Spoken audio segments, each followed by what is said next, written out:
다음으로는 데모를 통해서 델파이 7 VCL 프로젝트를 델파이 10 시애틀 VCL 프로젝트로 전환하는 작업을 진행하도록 하겠습니다. 자, 변경되는 내용은 좌측 하단과 같고요. 대표적으로 델파이 7 프로젝트를 10으로 BD를 파이어닥으로, 파라독스를 인터베이스로, 고전 윈도우 스타일을 윈도우 10 스타일로, 그리고 안시 코드를 유니코드로 변경이 됩니다. 자, 중점적으로 살펴볼 내용은 데모에서는 refined.ex로 마이그레이션 작업을 자동화할 거고요. 자, 자동화는 과정을 살펴보면 아시겠지만 유니코드로 전환하는 작업이 여러분들이 생각하는 것보다는 아무런 작업 없이 유니코드가 적용된다는 것을 볼 수 있습니다. 아시는 분은 아시겠지만 유니코드 적용 과정이 여러분들이 대부분 소스 코드 같은 경우에는 별도의 이제 추가 작업 없이 기존 소스 코드를 그대로 유니코드 베이스에서도 사용할 수 있다라는 것들을 아마 아실 수 있을 것입니다. 자세한 것들은 뒤쪽에 잠깐 추가 정보에서 소개를 또 해드리도록 하겠습니다. 그럼 데모를 통해서 진행해 보겠습니다.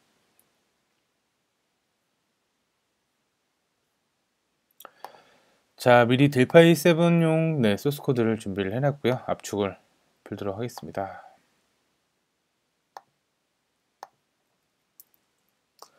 자, 그리고 이제 마이그레이션 작업은 자동화 도구를 이용할 겁니다. 근데 자동화 도구는 refind.ex를 이용할 건데 요 패턴, 배치 파일을 이용해서 리파인드를 실행합니다. 자, 리파인드를 실행하는데 마스터 앱 언더바 D7에 있는 요 경로 안에 있는 모든 패스 파일과 모든 DFM 즉 폼 파일에 대해서 이러한 패턴으로 진행을 하겠다라고 배치 파일을 만들어 놨습니다. 그러면 요 파일을 보면은 자, 요런 BD랑 관련된 유즈절은 없애겠다라고 unuse 그리고 이제 세션 네임 등과 같은 것들을 없애겠다고 remove 속성들은 없애겠다 remove 그리고 이러한 컴포넌트로 전환을 하게 되고 그 다음에 사용되는 유즈절은 이 유즈절을 추가를 하겠다 하는 패턴입니다. 이렇게 이제 패턴 정보들만 잘 숙지를 하고 계시면 여러분들이 이제 마이그레이션 해야 되는 작업을 이 패턴에 맞게 쭉 등록을 해 놓으시면은 여러분들의 자동화 전환 패턴을 만들 수가 있습니다. 자, 파일 같은 경우에는 엠바카드를 제공해주는 기본 샘플 중에서 BD를 파이어닥으로 변환해주는 샘플에 제가 몇 가지 항목을 추가한 것이고요. 자, 이거를 닫도록 하겠습니다. 자, 그 다음에 migration.배 파일을 실행하게 되면은 자, 변경된 파일에 대해서 modified라는 뒤에 내용이 나오고요. 완료가 되었습니다.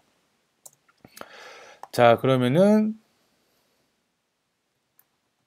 자, 프로젝트를 열도록 하겠습니다.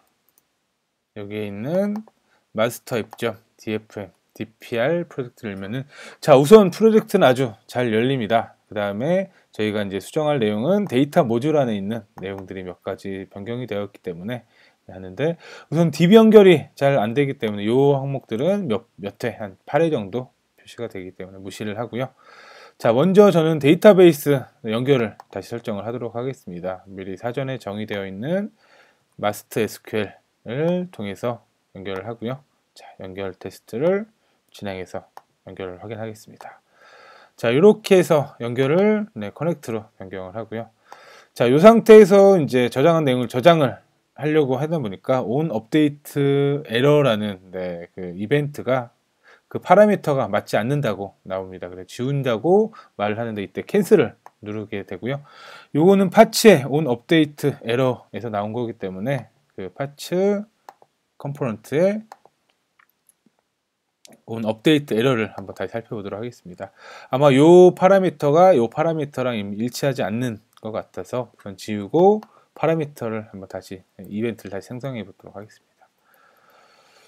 자, 이렇게 하고 자, 아마 요 이벤트로 변경을 해야 되는 건데요. 요 이벤트가 어떻게 변경되어 있는지 아래에서 이 코드를 수정을 해 보도록 하겠습니다. 자, 먼저 업데이트 카인드 같은 경우에는 자, 여기 보면 업데이트 카인드가 tfd 업데이트 리퀘스트입니다. 여기에서도 tfd 업데이트 리퀘스트는 a 리퀘스트로 변경이 되었네요. 데이터셋 같은 경우에는 네, 이 T 데이터셋 네, 타입인데 A 샌더로 변경이 됐습니다. 데이터셋을 이렇게 변경을 해주고요. 자, E 같은 경우에는 자, 이 데이터베이스 에러를 자, 이 fd exception으로 아마 변경이 된 것 같습니다. 자, 그리고 마지막 업데이트 액션 같은 경우에는 네, 그 fd 에러 액션인데 이 fd 에러 액션은 a 액션으로 네, 변경이 되었네요. 자, 그래서 아마 요 그 에디트 업데이트 에러 같은 경우에는 여러 컴포넌트에서 공통으로 사용되는 이벤트이기 때문에 자, 요 파라미터부터 해서 쭉 복사해서 요거를 네, 재활용하도록 하겠습니다.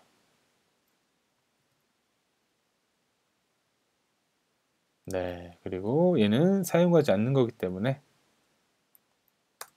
제거를 할 거고요. 자, 자, 업데이트 에러 같은 경우에는 파라미터가 네, 새로 변경이 되었죠. 그래서 이렇게 구성을 하겠습니다.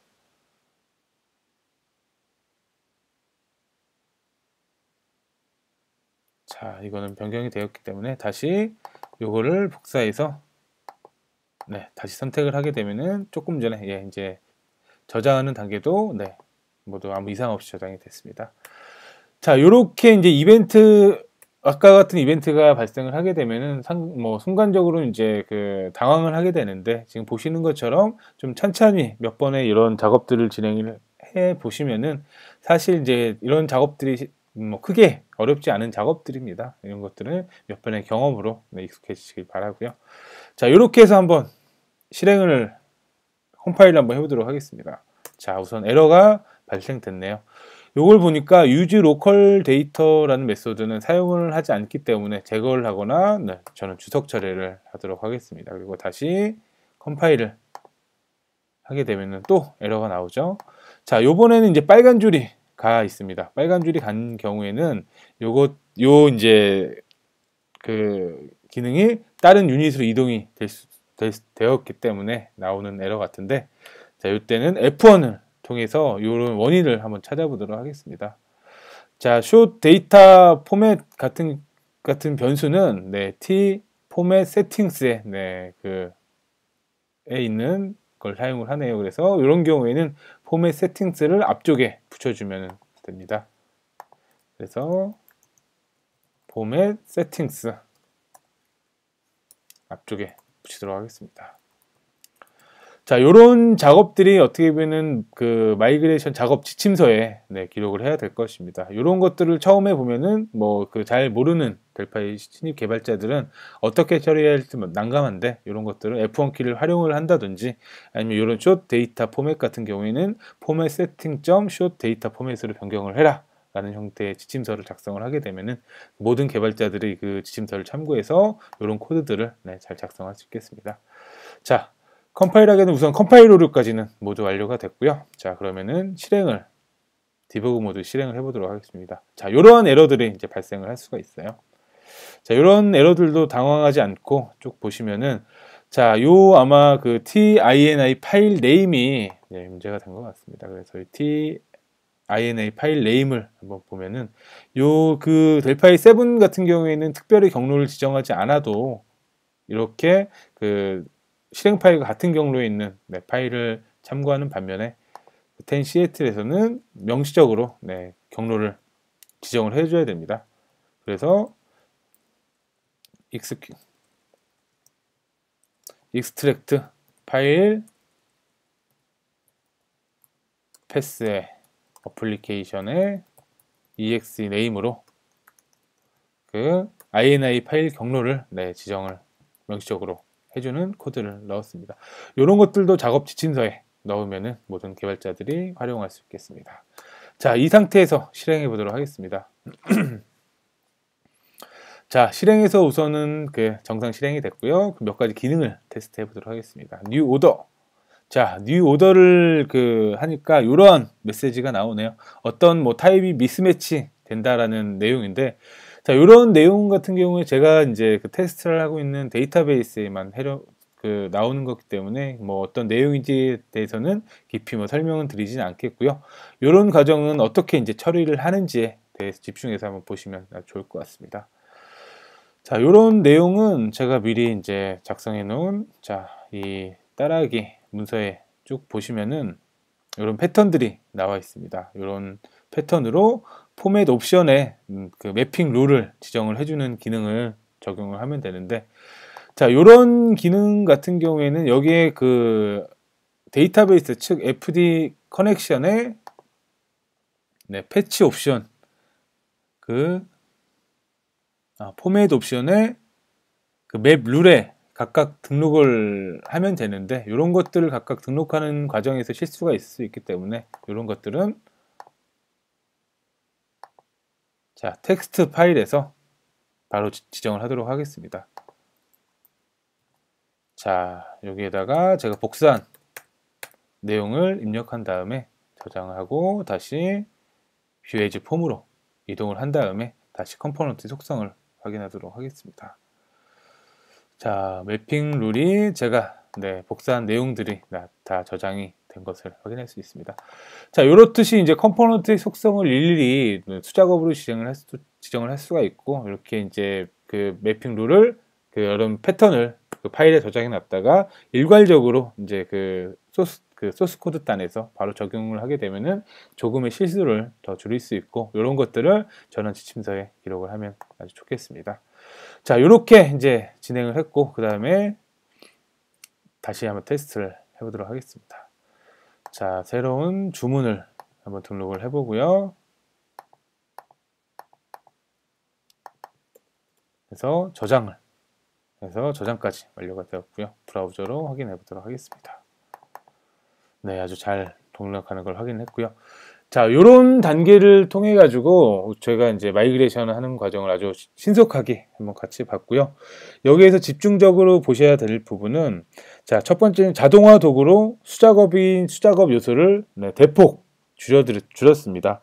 만약에 제가 BD 컴포넌트를 일일이 파이어다 컴포넌트로 그 수작업을 했다고 하면은 아마 이렇게 빠르게 진행하는 것을 보여드리지 못했을 거예요. 그래서 자동화 도구로 수작업을 대폭 줄여드렸고, 자, 두 번째는 일부 수작업 패턴은 어쩔 수 없이 발생을 합니다. 그런 것들은 기록을 해놨다가 전환 지침서 등으로 기록을 해놨다가 다른 그 개발자들이 참고할 수 있도록 활용을 하시길 바랍니다.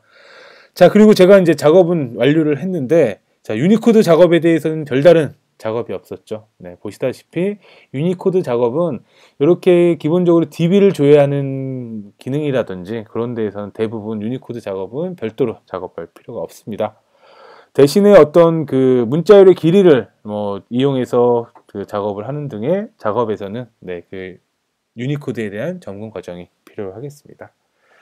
자, 이렇게 이제 1차적으로 그 기본적인 마이그레이션 작업을 해봤고요. 여기에다 몇 가지 이제 그 UI적인 요소를 입히면은 훨씬 더 그 유려한 그 앱을 만들 수 있기 때문에 그 작업은 몇 가지 UI 컴포넌트 추가한 작업은 제가 미리 준비를 해봤습니다. 자, 이 내용은 이제 대부분 그 앞에와 동일한 데이터를 연결하는 작업인데 한번 우선 실행을 해보도록 하겠습니다. 자, 이 작업은 제가 윈도우 10 스타일을 적용한 것이고요. 이렇게 그 윈도우 10에서 사용되는 이런 기능들을 한번 구현을 해봤습니다. 그리고 새 주문을 등록하게 되면은 기존에는 모달로 화면이 뜨던 것을 이 화면에 맞게 이 폼 안으로 넣었고요.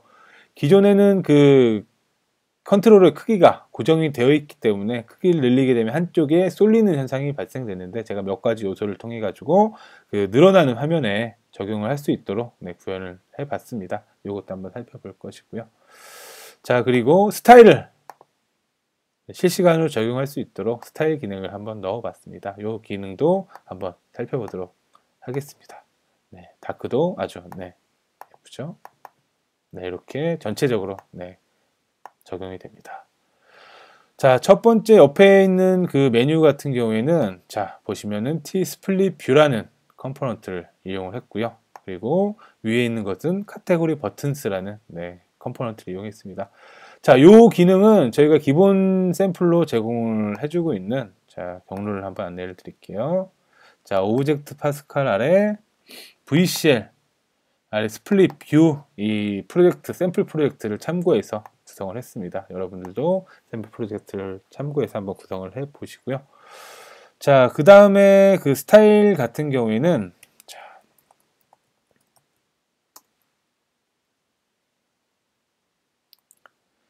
자, 이렇게 스타일 매니저에 그 적용할 수 있는 스타일 정보를 이제 가지고 있는데, 이 스타일 정보는 프로젝트 옵션에 어플리케이션 어페어런스에 보시면은 사용할 스타일을 쭉 선택을 하게 되고요.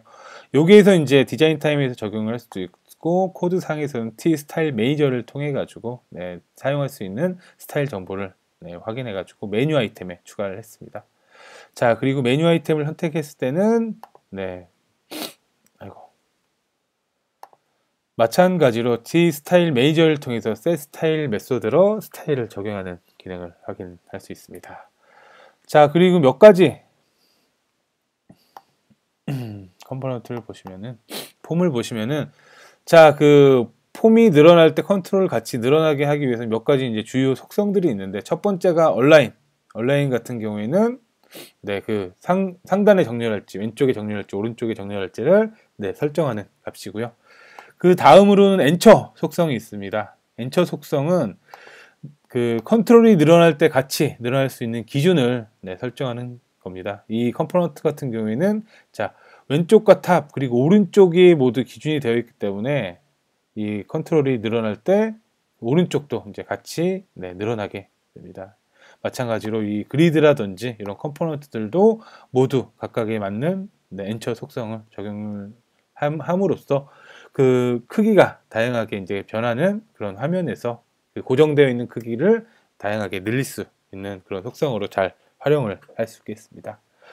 예전에는 1024, 768이나 800에 600에 맞게 고정되어 있는 그런 그 앱들이 간혹 있는데, 그런 앱들도 이런 얼라인과 엔처 속성을 이용해 가지고 화면 크기와 그 실시간으로 매칭이 되는 것들을 한번 구현을 해 보시길 바라겠습니다.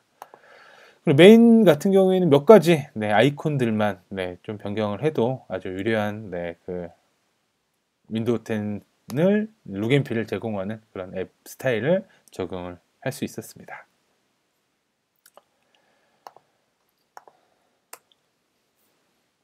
자, 이렇게 이제 데모를 진행을 했고요. 몇 가지 추가 정보와 그 관련된 리소스들을 안내하고 마치도록 하겠습니다.